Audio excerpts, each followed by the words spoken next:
दहेज हत्याकांड में न्याय की गुहार, पीड़ित परिजनों ने एसपी और डीएम को सौंपा ज्ञापन। खबर आजमगढ़ से, जहां थाना देवगांव क्षेत्र में 22 वर्षीय दिशा मिश्रा की संदिग्ध परिस्थितियों में हुई मौत के मामले में अब पीड़ित परिवार ने पुलिस प्रशासन और जिला प्रशासन से न्याय की मांग तेज कर दी है। मृतका के पिता सुरेंद्र मिश्रा ने मंगलवार को वरिष्ठ पुलिस अधीक्षक तथा जिला अधिकारी आजमगढ़ को विस्तृत ज्ञापन सौंपकर शेष आरोपियों की शीघ्र गिरफ्तारी एवं निष्पक्ष जांच की मांग की है।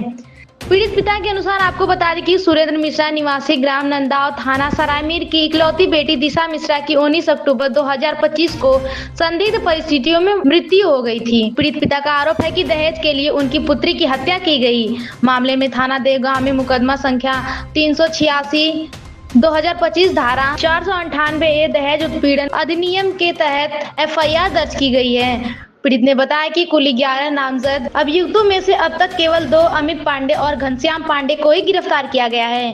विवेचना के दौरान राधेश्याम पांडे और छत्रा पांडे को स्थगत आदेश मिला है कि जबकि से 7 आरोपी खुलेआम घूम रहे और पीड़ित को लगातार जान से मारने की धमकियां दे रहे हैं। सुरेंद्र मिश्रा द्वारा दिए गए ज्ञापन के अनुसार बेटी का शव घर के बाहर तक पर मिला था और पोस्टमार्टम में गले पर निशान पाए गए जो स्पष्ट रूप से हत्या की और इशारा करते हैं। परिजनों का आरोप है कि विवेचक लगातार मामले को आत्महत्या की दिशा में मोड़ने का प्रयास कर रहे हैं और पीड़ित परिवार के साथ सही व्यवहार भी नहीं कर रहे हैं। यहाँ तक कि पीड़ित का मोबाइल नंबर भी ब्लैकलिस्ट कर दिया गया है।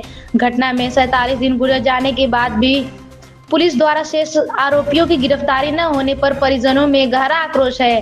पीड़ित पिता ने जन सुनवाई में उपस्थित होकर एसएसपी से निष्पक्ष जांच कराने और सभी फरार आरोपियों की तत्काल गिरफ्तारी की मांग की है। पीड़ित की मांग है कि शेष 7 नामजद अभियुक्तों को तुरंत गिरफ्तारी, निष्पक्ष एवं उच्च स्तरीय जांच, विवेचक बदलने की मांग, पीड़ित परिवार को सुरक्षा उपलब्ध कराना। ज्ञापन के साथ परिवार ने एफआईआर और पोस्टमार्टम रिपोर्ट की प्रतियां भी प्रशासन को सौंपी हैं।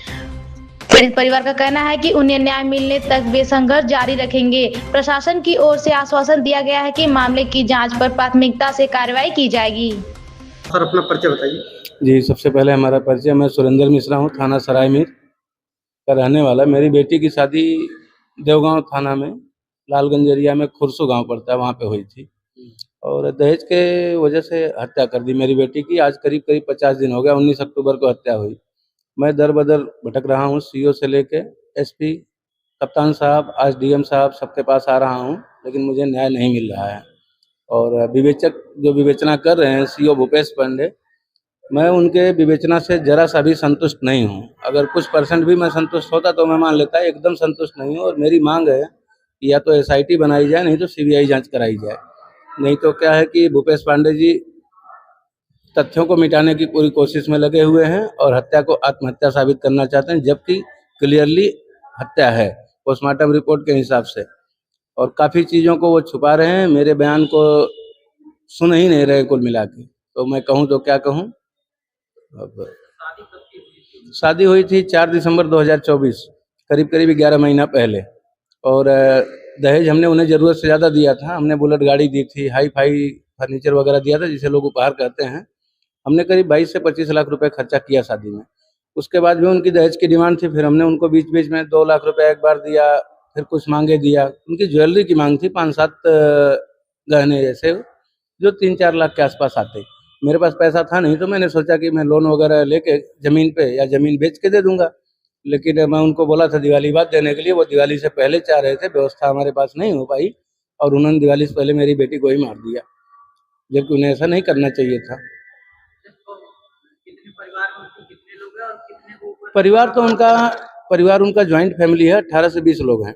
लेकिन उस दिन मौके पे 11 लोग थे और जब घर के अंदर हत्या हुई है तो मैं 11 लोगों जो मौके पे थे सबका हमने नाम डाला। लेकिन जो मुख्य हत्यारे हैं उनको सीओ साहब बचा रहे हैं। मैं खुला आरोप लगाता हूं कि रिश्वत लेके बचा रहे हैं। मेरे ही दिए हुए जेवर को बेचा जा रहा है, बेच के उसी पैसे की रिश्वत दी जा रही है और हत्यारों को बचाया जा रहा है। पति को और एक चाचा को, 2 लोगों को खाली गिरफ्तार करके और खाना पूर्ति की गई है। और आज मुझे जहाँ तक मालूम पड़ा कि चार्जशीट भी दे दी गई। 2 लोगों का स्थगन दिखाया गया है हाई कोर्ट से। यह स्थगन सिर्फ सीओ की मेहरबानी से हुआ, क्योंकि ये दोनों घर छोड़ के भागे नहीं थे, घर पे ही थे। तो 25 दिन सीओ साहब इनको क्यों नहीं गिरफ्तार किए? जब स्थगन आ गया उस दिन सीओ साहब इनको बुलाते हैं और छोड़ देते हैं, बोलते हैं इनका तो स्थगन है। तो पूरी पूरी तरह लिपापोती हो रही, बाकी 7 हत्यारे घूम रहे हैं। मुझे रात को 11 बजे मेरी पत्नी के द्वारा, जो मेरे बगल में खड़ी हैं, ये गुजरात में रहती हैं और मैं भी वहीं रहता हूँ, लेकिन मैं उस समय घर पे था। इनके द्वारा फोन आया कि बिटिया की तबीयत खराब है, रात को 11 बजे।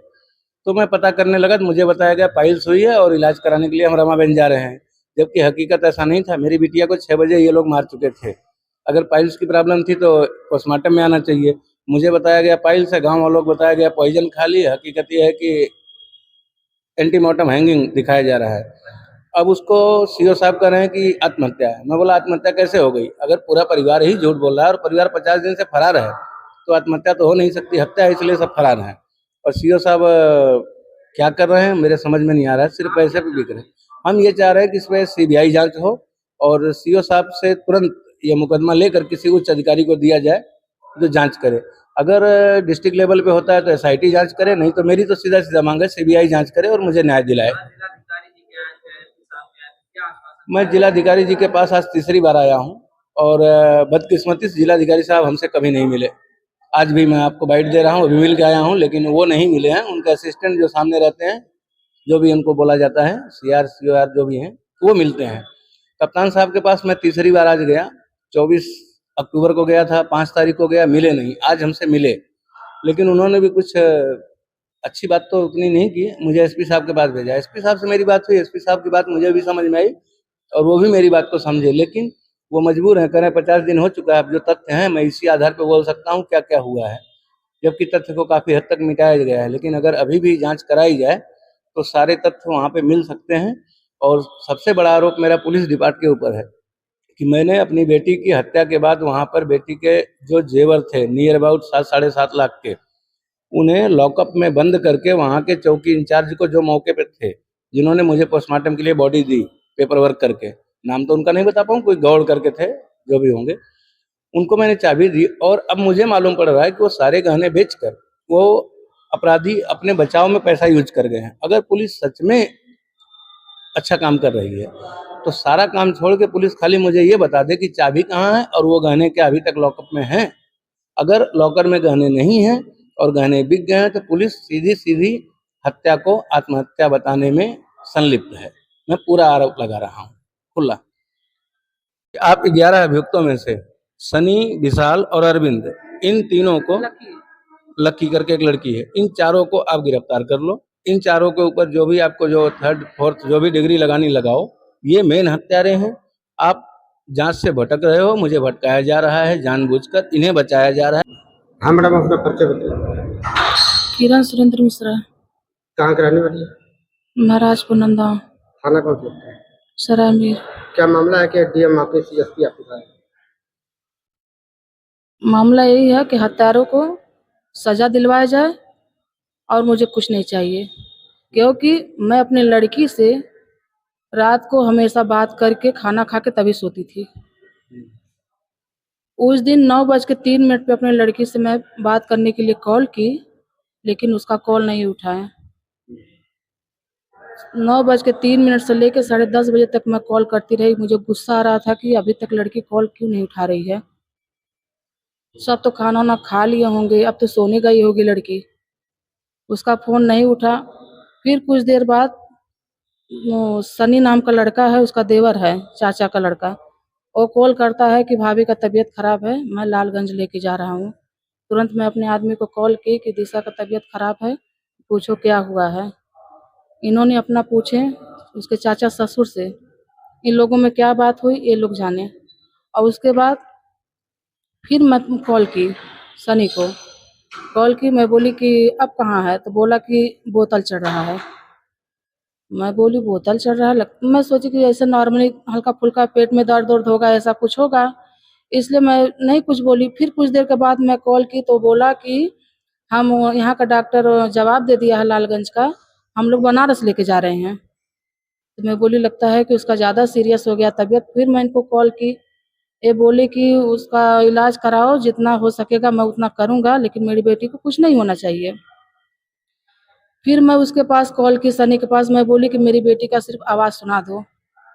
तो बोला कि अभी होश में नहीं है, सिर्फ हूँ कर रही है। मैं बोली उतना ही आवाज़ सुना दो। वो आवाज वो फोन किया। अब फोन करने के बाद वो बेटी की आवाज सुनाई कि जब मेरी बेटी का मौत 5 बजे 6 बजे ही हो गया था, तो वो आवाज किसका था? ऊ जो आवाज वो बोल रहा था वो किसका आवाज था? जब मेरी बेटी का शाम को ही देहांत हो गया था, मुझे ये चाहिए। उसके बाद वो बोलता है कि हम लोग आए थे तो डॉक्टर ने मना किया था पूड़ी उड़ी नहीं खाने के लिए, पाइल्स हुआ है, और भाभी नहीं मानी, वो पूड़ी बना के खा ली। मैं ये बोल रही हूँ कि जो मेरे लड़के 4 किलो घी मेरे घर पे रखा हुआ था, महीना भर नहीं चलने दी, 5 लीटर का तेल 10 दिन नहीं चलने देती थी, 2 पूड़ी खा के मर जाएगी लड़की? ये बताइए, 2 पूड़ी खा के लड़की मर जाएगी? और उसको पाइल्स हुआ था तो मुझे क्यों नहीं पता था कि उसको पाइल्स हुआ है? क्योंकि हर बात मुझसे लड़की बताती थी, कुछ भी नहीं छिपाती थी। मतलब झूठा आरोप है पाइल्स का। हाँ, कुछ नहीं छिपाती थी। उसके बाद मेरी लड़की आई थी यहाँ पे हमारे पास, उसको मैं जो शादी में गहना नहीं दे पाई वो मैं इस बार उसको गहना दी। उसके नहीं, हाँ, शादी के बाद भी गहना मैं दी, गहना दी, कान का दी, नाक का दी, करधन दी, पायल दी। मतलब अब तक कितने लाखों का जेवर दे चुकी है?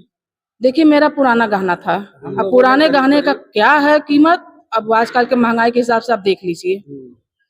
उसके मतलब बाद कितने थान दी होगी? हाँ, इतना तक को तो गहना दिए हम। 7 साढ़े 7। हाँ, मेरा गहना गहना था, कोई हल्लू पादर गहना नहीं था मेरा। और उसके बाद मेरी लड़की बोली कि मम्मी मेरी सास बोल रही हैं कि अपने मम्मी से कान का झुमका मांग लो।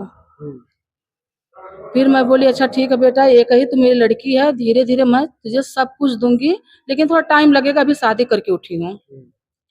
कुछ दिन बाद बोलती हैं मम्मी, मेरी सास बोलती हैं कि अपने मम्मी से गले में चैन मांग लो। मैं बोली अच्छा ऐसा बात है, तो मैं अपने आदमी को भेजी थी सोनार के पास कि मैं करवा चौथ था, मैं बोली कि करवा चौथ बेटा करना है। अब पहली बात तो उसकी सास कोई त्योहार करने नहीं देती थी, 9 दिन का नवरात्र करने के लिए बोली, वो भी मना। के बाद मैं भेजी थी, उसके बाद ये गए भी थे सोनार के पास, लेकिन सोनार के पिताजी, लड़के के पिताजी नहीं थे, 2-4 दिन के लिए बाहर कहीं गए थे, इसलिए नहीं हम दे पाए। मैं बोली आज न बिहान तो हमको देना ही है तो देना ही है। तो मैं बोली अपनी लड़की को चलो कोई बात नहीं बेटा, अगर आज नहीं दे पा रही हूँ कि दोबारा मेरे पास आना, मैं वो भी मैं दे दूंगी। बोली ठीक है मम्मी। और उसके बाद उन लोगों ने क्या, उसके बाद तो ऐसा कुछ नहीं हुआ। अपना इनके पति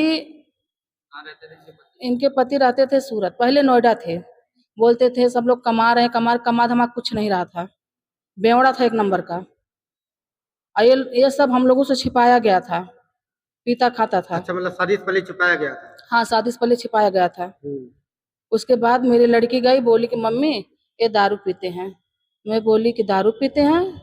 तो फिर मेरी बेटी बोली कि नहीं मम्मी, वो दोस्त लोग थे वहाँ पे, वो लोग पी रहे थे और इनको जबरदस्ती कर रहे थे, लेकिन ये पिए नहीं, बस कपड़े पे छिट्टा उट्टा पड़ गया था। क्योंकि मेरी लड़की भी जानती थी कि अगर मम्मी पापा सुनेंगे तो उनको गुस्सा आएगा। जब लड़के एक्सपायर किया आपकी लड़की, उसमें इनके पति कहाँ थे? उनके पति यहाँ पे तो नहीं थे, यहाँ पे इनके पति नहीं थे, सूरत में था। उस समय उनके पति सूरत में थे और हमने जब FIR कराया तो मुझे बोला गया कि हत्यारों को पकड़ा जाएगा, लेकिन अभी क्या पति को पकड़ लिए और चचेरे ससुर को पकड़ लिए। ये दोनों, पति शामिल हो सकता है, पति प्लानिंग कर सकता है, जो चचेरे ससुर हैं वो प्लानिंग वाले हैं, वो दहेज के लिए उनको प्रताड़ित मतलब सजा दी जाए। हत्या जिन 2 देवरों ने की है, सनी और विशाल करके हैं, उनकी गिरफ्तारी क्यों नहीं हो रही जो हत्यारे हैं? क्योंकि वो लोग छठ पूजा को आने वाले थे, उनके 2 देवर छठ पूजा को आने वाले थे, वो लोग पहले ही आए। तो मेरी लड़की बोली मम्मी ये दोनों देवर आए हैं और दीपावली मनाने के लिए, लेकिन ये लोग तो छठ पूजा में आने वाले थे। तो मैं बोली कि हो सकता है दीपावली तो मनाने के लिए दूर दूर से सब लोग आ जाते हैं, हो सकता है दीपावली मनाने के लिए आए होंगे। देवर कहाँ रहते थे? ये बनारस में। क्या करते हैं? अब वो क्या करते हैं, अब वही सबको हमको क्या पता। फिर क्या हुआ? उसके बाद जिस दिन मेरी बेटी का हत्या हुआ उसके 1 दिन पहले ही दोनों देवर आए थे, और उसी देवर में से कॉल किया कि हाँ ऐसा ऐसा हाल है लड़की का। क्या चाहते हैं मैं यही चाहती हूँ कि जो जो मेरी लड़की को मारे हैं उसको फांसी की सजा हो। उसको सजा दिलवाने के लिए आप लोग सपोर्ट करिए मेरा, और मुझे कुछ नहीं चाहिए।